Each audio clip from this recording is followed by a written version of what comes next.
Hello curious people. American entrepreneur Alex Hormozi कहते हैं कि अगर आप कहीं सड़क में अपने परिवार वालों के साथ घूमने चले जाओ और कोई आपके परिवार के एक आदमी के सिर पे बंदूक लगा दे और आपको कोई काम करने बोले तो क्या आप उस काम को करोगे? बिल्कुल करेंगे। अगर मैं अपने परिवार वालों के साथ गया और अगर मेरे परिवार वालों के साथ किसी ने सर पे बंदूक तान दी तो वो जो बोलेगा मुझे करना पड़ेगा और आई थिंक आप भी करोगे। तो एलेक्स हॉर्मोज़ी बेसिकली ये समझाना चाहते हैं और वो कहते हैं कि death is the biggest motivator. मतलब मौत और डेथ सबसे बड़ा मोटिवेटर है, उससे बड़ा मोटिवेटर कोई हो नहीं सकता। बट आप लोग भी सोच रहे हो कि मैं आज डेथ की बात क्यों कर रहा हूँ, मौत की बात क्यों कर रहा हूँ? क्योंकि रिसेंटली मेरे एक रिश्तेदार की मौत हो गई और वो बहुत दिनों से बीमार थे और शॉकिंगली उनकी मौत हो गई। बहुत ज़्यादा शॉक लगा। मैं अपनी पर्सनल फीलिंग बताना चाहता हूँ कि जब भी किसी की मौत होती है तो ऐसा लगता है कि भाई दुनिया में क्या ही रखा है।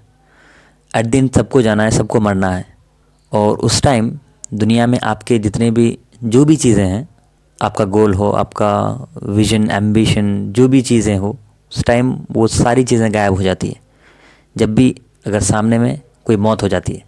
ये मैं अपनी अपनी फीलिंग बता रहा हूँ, अपने मन की फीलिंग बता रहा हूँ। और ऐसा लगता है कि दुनिया टोटली मीनिंगलेस है, कुछ बचा नहीं रहा है और मतलब क्या ही कर रहे हैं हम लोग, यहाँ पे क्यों आए हैं, अपने एग्जिस्टेंस पे सवाल उठाने लग जाते हैं।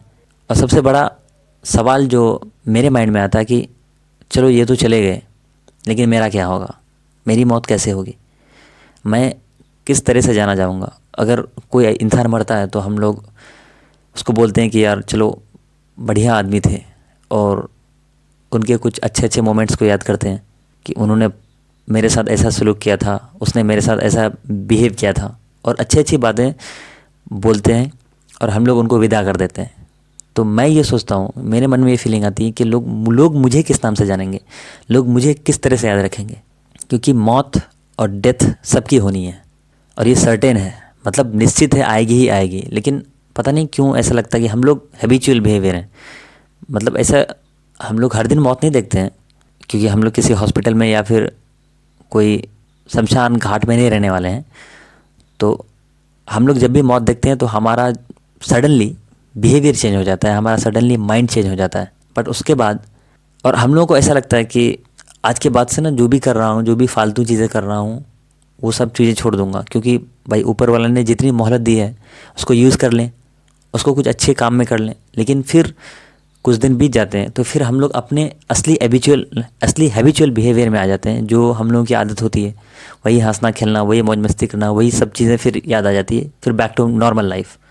क्योंकि जब भी कोई मरता है, जब भी किसी की डेथ होती है तो उस टाइम हमारे जो इमोशंस होते हैं वो पीक पे होते हैं और उस टाइम हम लोगों को कुछ समझ में नहीं आता। उसके बाद फिर क्योंकि जब हम लोग असली अपने हैबिचुअल इन्वायरमेंट में आते हैं, अपने असली हैबिचुअल माहौल में आते हैं, तो फिर हम लोग बिल्कुल वैसे ही बन जाते हैं।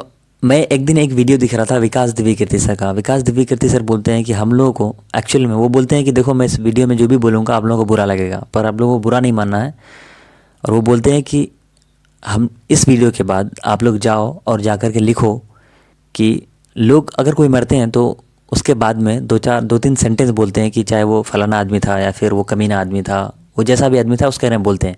तो विकास दिव्यकीर्ति सर बोलते हैं कि जाओ और वो चीज़ें जिसके लिए आप जाने जाओगे उन चीज़ों को लिखो और अपनी लाइफ को वैसा बनाना शुरू करो, अपनी लाइफ को वैसा जीना शुरू करो कि मैं फरहान शमीमी और मैं फ़लाना फ़लाना काम से जाना जाऊँगा और मैं फ़लाना फ़लाना काम करता हूँ और लोग मुझे इसी तरह जानेंगे।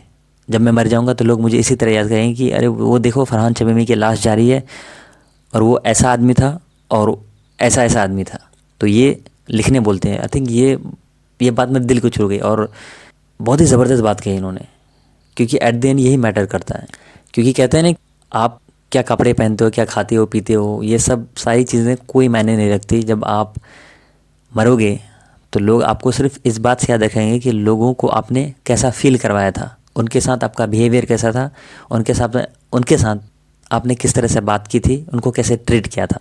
वेल देन ये रही मेरे दिल की कुछ फीलिंग्स और आई थिंक अगर आप लोगों की भी ऐसी फीलिंग आती है तो कमेंट सेक्शन में ज़रूर बताएंगे। This is Farhan Shamimi. Thank you so much.